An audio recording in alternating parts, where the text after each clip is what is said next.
This is the first estate. This lesson centers on Karma Watch on America.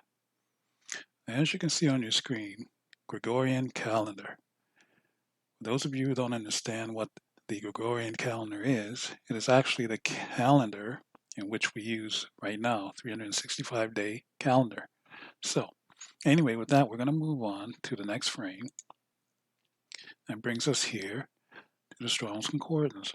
This book contains the definition of every word in the King James Bible, Old and New Testament. This book will be my aid in helping carry forward this particular lesson. So, with that, we move along here. Now here, you see the word Gregorio. This basically means Gregorian, okay? So, as you can see, it means to watch, okay? So, now, in the top left-hand corner of your screen, that's where you can keep track of the biblical verses that I will be using to convey this lesson. So, in the book of Matthew, chapter 25, verse 13, watch therefore, for ye know neither the day nor the hour wherein the Son of Man cometh. Okay? So, keep that in mind. Now, moving along to here. Okay? Once again, we have a print off from the Strong's Concordance, see, or Blue Letter Bible. Same thing. Now, we're going to go to the book of Matthew. Once again, we're going to go to chapter 27, verses 62 through 66. All right, so now the next day that followed the day of the preparation, the chief priests and Pharisees came together unto Pilate, saying, Sir, we remember that deceiver said while he was yet alive, after 3 days I will rise again. Command therefore that the sepulchre be made sure until the 3rd day, lest his disciples come by night and steal him away, and say unto the people, He is risen from the dead. So the last error shall be worse than the first. Pilate said unto them, Ye have a watch. Go your way, make it as sure as ye can. So they went and made the sepulchre sure, sealing the stone and setting a watch. So once again, you see the word watch. Okay? Now, we're going to move along. All right? So moving on, we have an image of a watch. Now, the Bible's written in code. All right? Now, a watch, you tell time through hands. You have the little hand, you have the big hand. That's how you tell time. All right? So, with that, let's move along. Brings us to the word hand. See? So, when we go to the book of Isaiah, chapter 49, verse 16, Behold, I have graven thee upon the palms of my hands. Thy walls are continually before me. So, the Lord said, He has graven thee upon the palms of His hands. Thy walls are continually before me. Now, when you look at number 3, right here, time. See? Time. All right? So, remember, you tell time on a watch or a clock with hands. All right? So, that brings us to here. Now, what do we have here? The word hand. Once again. So, we're going to go to the book of John. And in John chapter 3, verse 35, the Father loveth the Son and hath given all things into his hand. When you look at number 3, punish, in punishing. See? So up here is the key. I always like to go to my keys to unlock these mysteries. Now I'm going to zoom in on this.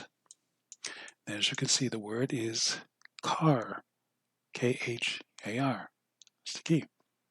All right. So with that, let's move along. Now, here we have the word karma. All right. So we're going to read another verse, and this is in the book of Amos, chapter 5, verse 18. Woe unto you that desire the day of the Lord. To what end is it for you? The day of the Lord is darkness and not light. That's judgment. So here you have the breakdown of karma written in the Bible. Remember, the Bible says that we know in part and we prophesy in part. Sometimes you'll find the full word, okay, that you're looking for in the Bible, karma, or it will be divided in two different places in the Bible. We know in part, we prophesy in part. So you have the word karma. So the day of the Lord is darkness, not light. This is judgment. All right. So as we move here, once again, you'll see karma. Yeah, see, to what end is it for you? All right. The day of the Lord is darkness, not light. So moving on to the word karma. All right. Look how it's spelled. Kharma. Okay. We have karma right here. Okay. So now let's zoom back in on this for a second. Now, karma, this is associated with India. Okay, you can see right here Hinduism, and Buddhism. But yeah, people associate this with India. This originated in India, and so why would anybody believe that other than the people in India? Well, in actuality, I'm going to show you that this is just all biblical stuff. So here we have the word India. Now, I'm not going to read all this. You can do that in your leisure time. See? But I'm going to keep the flow going. So moving along. So we go here, Amer. See? So it's written in the Bible. And we're going to go into the book of Genesis, chapter 49, verse 21. Naphtali is a hind let loose. He giveth goodly words. Now notice the word hind. That's a popular female name in India. Hind. Okay? It's a female deer. Okay? Naphtali is a hind let loose, giveth goodly words. I just thought I'd throw that in there. So the key word here is Amer. Okay? From Amer, India to now Amer in the Bible, the key. And let's move along and see where this takes us. So here we have Amer from the Free Dictionary, which means America, written in the Bible.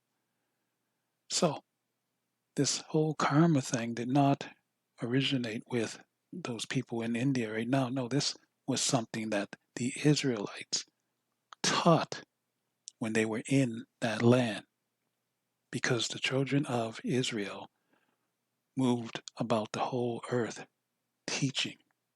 Okay?